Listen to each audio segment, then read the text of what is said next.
Welcome to the Confident Motherhood Podcast. I'm your host, Anne, mama of two, holistic pregnancy and pediatric sleep consultant, and the founder of Empowered Decisions. In our seasons together, I'm here to help you step into your inner confidence from pregnancy to motherhood. Whether you are preparing to meet your baby or integrating into new mom life, this is a safe space with education and support for your journey. Join me as we raise the vibe of our motherhood collective. Welcome back to the Confident Motherhood Podcast. Hi, I'm Anne, your pregnancy and infant and toddler sleep coach, and today we are talking about daycare. Daycare naturally comes up so much when I'm working one-on-one with families, but it also, ironically enough, comes up a lot on initial explore calls that I do with families where they're getting all of their questions answered.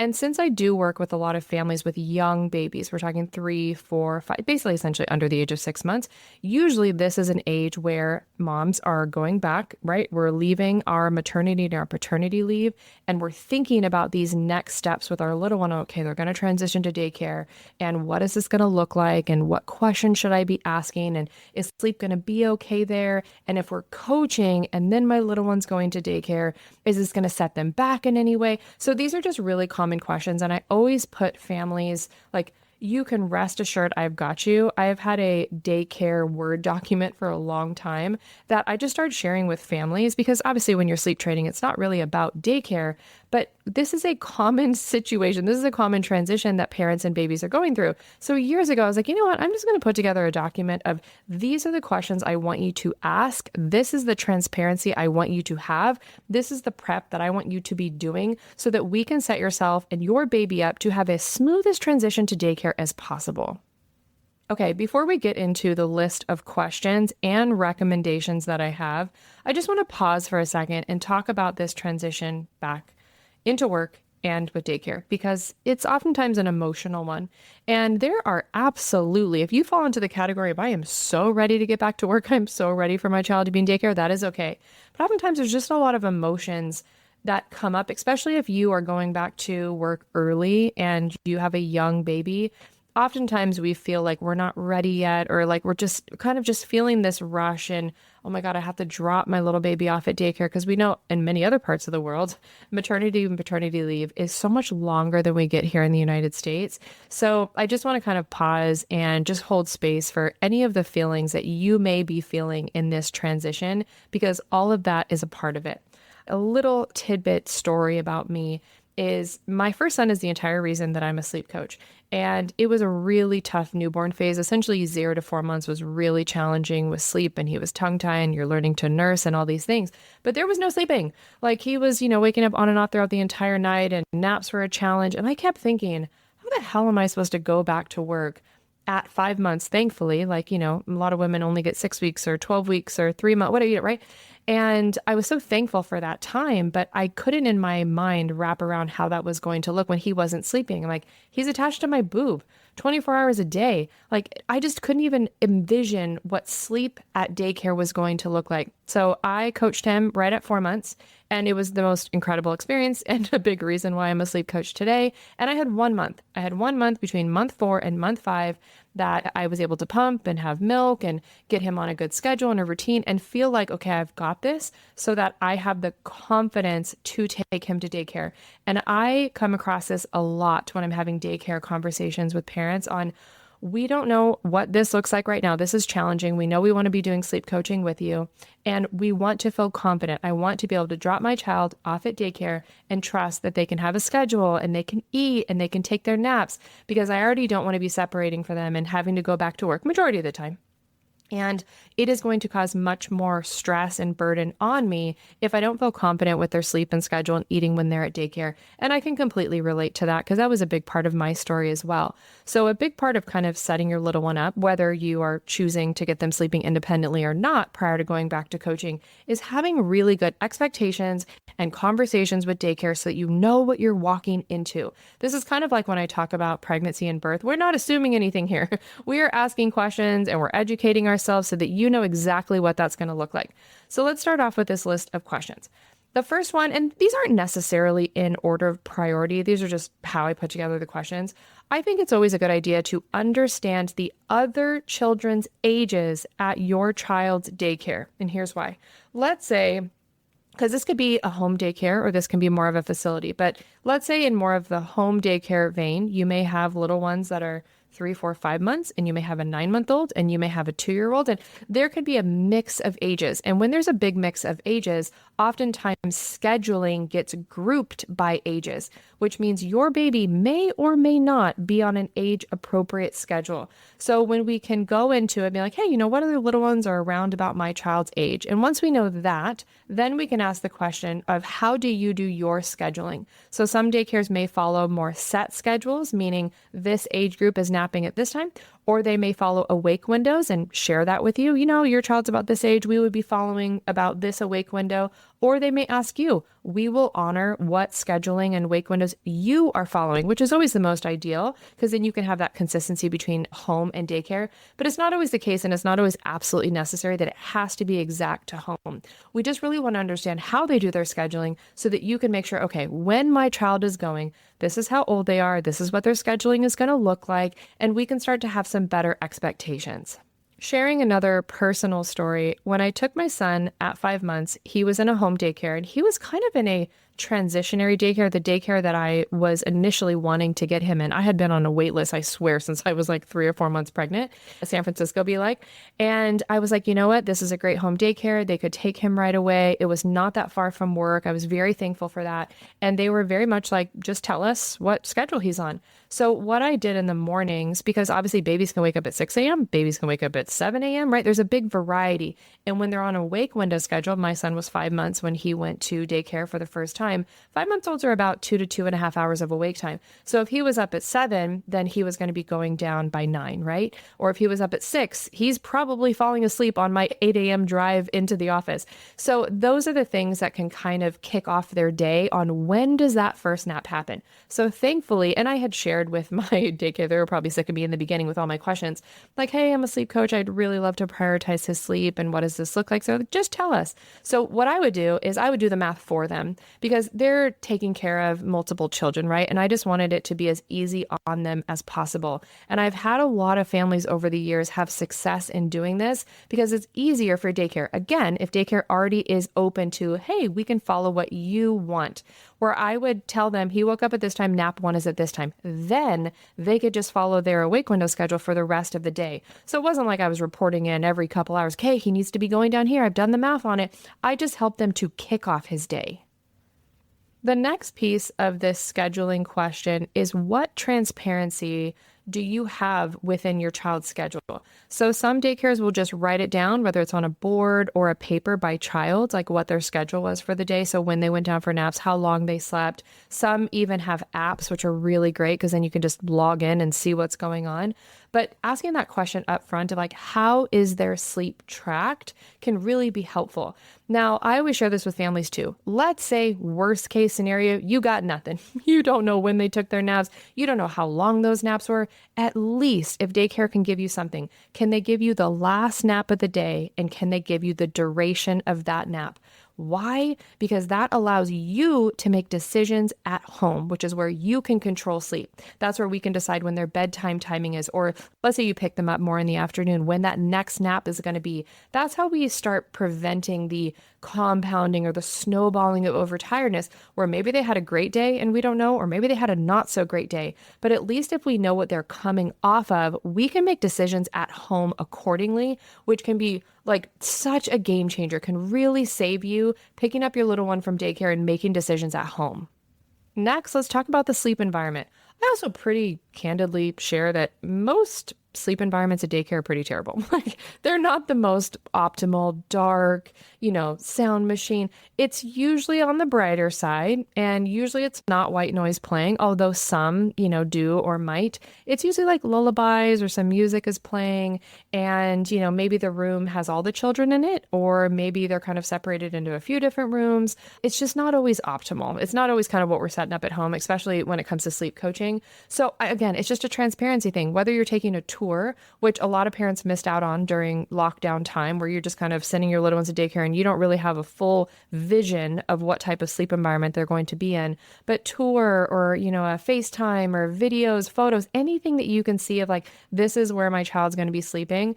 And are they in a crib? Are they in a pack and play? How many other children are in the room? Just so that you know. I do in general feel that babies and toddlers are really adaptive. And even if that sleep environment is not super great at daycare, they usually will adjust.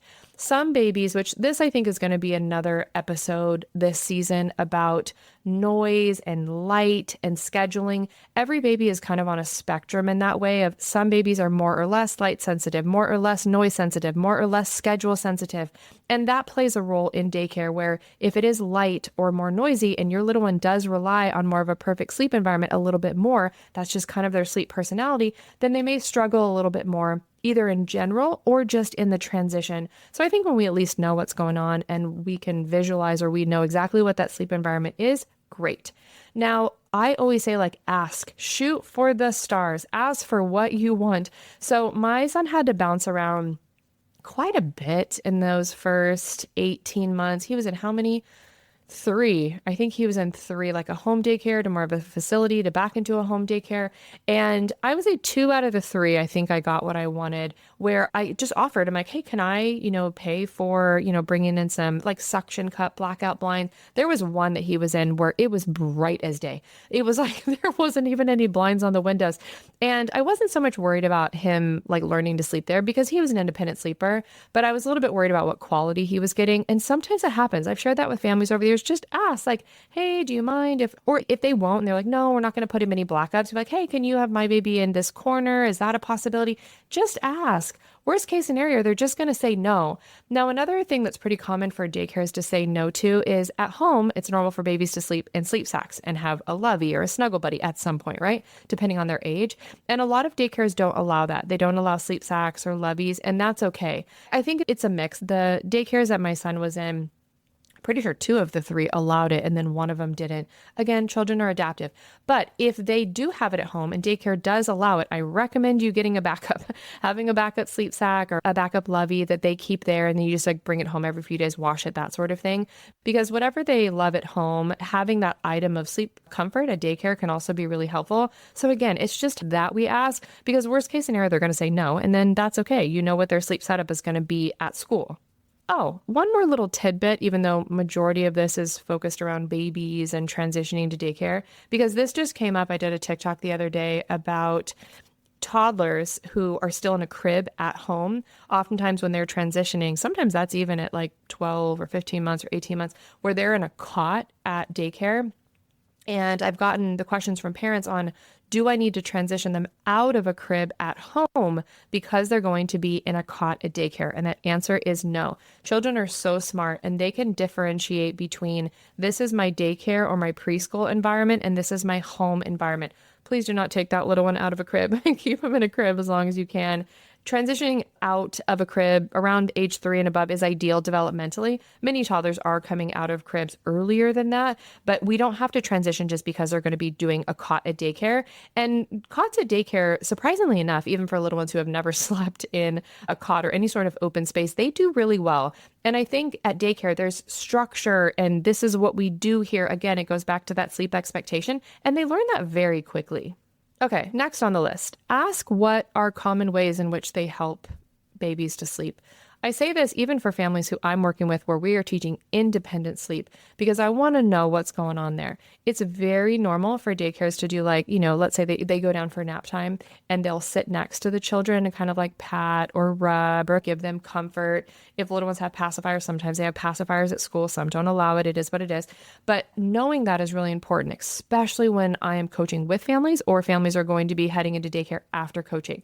Because when we teach babies to sleep independently, meaning you can put them in their crib and they can put themselves awake. They put themselves to sleep without needing any of those efforts, feeding, holding, rocking, bouncing, pacifying.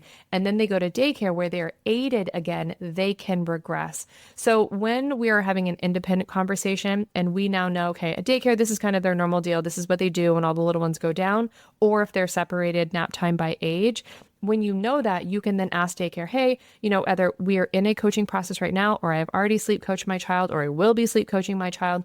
What are you willing to honor at school? Are you able to put them down independently? And will you just let them go to sleep without doing the patting or the rubbing? If they were to be upset, what would the next thing be? Could you give them a few minutes before you're sitting next to them, or you're rubbing or you're patting? Just again, having those conversations so you can try to protect your child's sleep skills at daycare. Oftentimes, daycares love it because it's easy if you can put a child down and they can just go to sleep and they don't have to sit there patting and rubbing or doing those things. But they also have an entire room of other children, right? So they're not going to be like, oh, this one's upset or this one's making noise, and now they're disrupting all the children. So they're always going to have their processes or their, hey, this is what we do in these cases. And it's just about having that transparent conversation with them. Okay, so coming off of this list, here's my recommendation. Here's what I share with my families on what my ideal list of what that transition looks like and what daycare is doing for you. And like I said, we shoot for the stars. We're going to ask for all the things, and whatever we don't get, we will work around. So the first is, will they follow an awake window schedule? And this is especially important for babies. So young babies all the way through about 15, 16 months when they are transitioning to the one nap schedule. Side note that I just thought about there, it is not uncommon when toddlers, like new toddlers, so 12, 13 months, are getting put onto the one nap schedule because that's what daycare does when toddlers turn 12, 13 months. Not recommended. Not recommended. Usually the transition down to one nap happens around 15, 16 months, but this is a very common thing. So usually families will reach out to me. Let's say we work together in young babyhood and now they're reaching out like, Anne, you said 15, 16 months and daycare is like pushing me to transition. If we have to transition, we have to transition. We just want to do it in a way that is going to gradually help them go from 2 naps to 1 nap and not, okay, well, daycare says tomorrow they're on a 1 nap schedule. Because what happens when babies of any age really, but when children transition to schedules that they are not developmentally ready for, it creates a lot of overtiredness. Their body's not ready for it, and their body can take a longer time to transition on these nap schedules when they're not ready for it. So that can create like short naps and early rises and extra night wakings and more resistance, and it can just inject some sleep drama into their day or their night. And if we can avoid it, great. But again, when you're transitioning to daycare, you're going to ask them these things. How do they do their scheduling so that you know what's coming? Some families have to just stick it out and they're like, everything else, we love this daycare, we just don't love this schedule. And I have had that conversation a lot with families where they're like, literally everything is so amazing, but we're just going to have to like suck it up. And, my child's going to be on this schedule that they're not ready for, but we'll deal with it. And that is okay. You can deal with it, but we have to know that's not something that you want to be blindsided by. So I digressed. But will you ask them, like, can you follow an awake window schedule? If that's what you do, and if you follow set schedules, then obviously let them know that. But having scheduling guidance is really important going into that. Then it goes back to tracking and logging their sleep. Where will they do it for you? Is it just on a piece of paper that you get at the end of the day? Is it, logged throughout the day in some app and you have visibility to that? And then I had mentioned that even if you get nothing, see if they can at least give you the last nap of the day, duration and timing so that you can make decisions at home and not like, oops, our little one's been awake for 3 hours, 5 hours, 6 hours, because we didn't know exactly what their day looked like. Also think too, daycare and preschool is stimulating. There's so much going on. It's play and activity and fun and people. And even on days where like sleep is restful or it's not so restful, counterbalancing and adjusting a schedule at home and with bedtime can help them to stop carrying over tiredness into their nighttime, which could mean that nighttime is more protected and smoother and more restful. And when nighttime is more restful, they will then carry that back around into daytime, and then daytime can be easier. But if they're overtired, overstimulated in daytime, we're missing the window at nighttime. Now, nighttime is disruption. That's how babies and toddlers get stuck in these vicious cycles of tiredness. So again, just transparency and asking like, hey, how is my child's sleep going to be tracked and logged for me? Okay, then we went over like what other children are on that schedule. Just goes back to transparency again. I'm sure you've heard me say transparency about a dozen times today. And then I always recommend my families share with them, hey, we are doing feeding upon waking. And it is very common for either little ones to need nursing or bottle to sleep. So they're used to getting those feeds before sleep. And a lot of daycares do that, where young babies will get bottles before they're heading into the nap room. So when you have gone through a coaching process and your child sleeping independently, when you've gone through coaching with me, we've made the shift to feeding upon waking, which helps with efficient feeding, babies waking up nice and hungry, breaking those feed-sleep associations. So I would always hate it for families to go from, okay, we've made these shifts and we've gotten the efficient feeding in place, and then it just wasn't asked, and they go to daycare and now they're getting a bottle, before every sleep. So again, just changes that we would want to keep smooth in like the transition to daycare. So if you're doing feeding upon wake up at home, ask for that. If you're doing it before, ask and let them know that this is what you're doing at home. Okay, now let's wrap up with this: ask for what you want. Now, daycares probably wouldn't agree with me on this one, but I always tell parents, I'm like, you're paying them, okay? Let's say that there's one daycare that is in your area, or there's two, or there's three, or there's five, or there's 20, right? So whether you've toured or the options are slim, you are choosing to have your child at this place. Now, daycare runs on a system. It's a business. We have staffing, we have schedules and routines and all these things. And we are stepping into that system, right? That is important to understand. But also, you are paying for your child to be there. So I think when we kick off with good expectations and we do have these conversations, it's okay to ask. I always hate families that you just get into their system and then you feel bad. And oftentimes that's where I'm coming in as a coach, where families are like, well, but I don't know if they'll do this or they'll do that, and they might not. I'm like, I'm totally with you. They might not. But when we have these conversations and we just ask, then we don't have to worry about, well, how does this work or how does that work? So I think when you can kind of just reframe it for yourself, okay, I'm paying for my child to be here. I say that not in a way of they need to be listening to what you're saying. I say that as a reframe for you, as in it's okay to ask for these things, because all it benefits is them, you, and your child. Okay, I hope I didn't miss anything. I tried to go through this list a few times. If there was any other questions that I would have families ask, but I also want to share this. If you are in that space of sleep is hard, I'm on maternity leave, I don't know what this is going to look like, and I would love to have that confidence to go into daycare with a sleeping child who's happy and rested and I can trust in that sleep, book a free sleep coaching Explore call. Like I mentioned, this comes up on Explore calls all the time, and I help families all the time in the younger months go from sleep struggle to sleep confidence and sleeping through the night and taking their naps and on a good schedule and feeding efficiently and be able to transition back to work, moms and dads, parents, so much easier than staying stuck in that struggle and having to pass your child off to daycare, grandparents, or whoever it is. So if that is you, this is your invitation to reach out, book a call. We can talk about what next steps look like. Okay, daycare chat has now wrapped up. Lots of love, and until the next episode.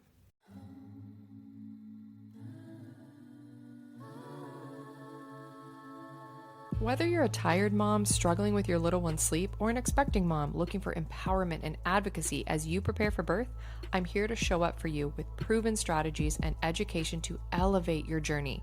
You deserve to feel heard and given the tools to have success. Mama, you do not have to navigate your pregnancy or sleep struggles alone. Head over to empoweredwithann.com to discover how we can support you. Confidence, empowerment, and peace are just a click away.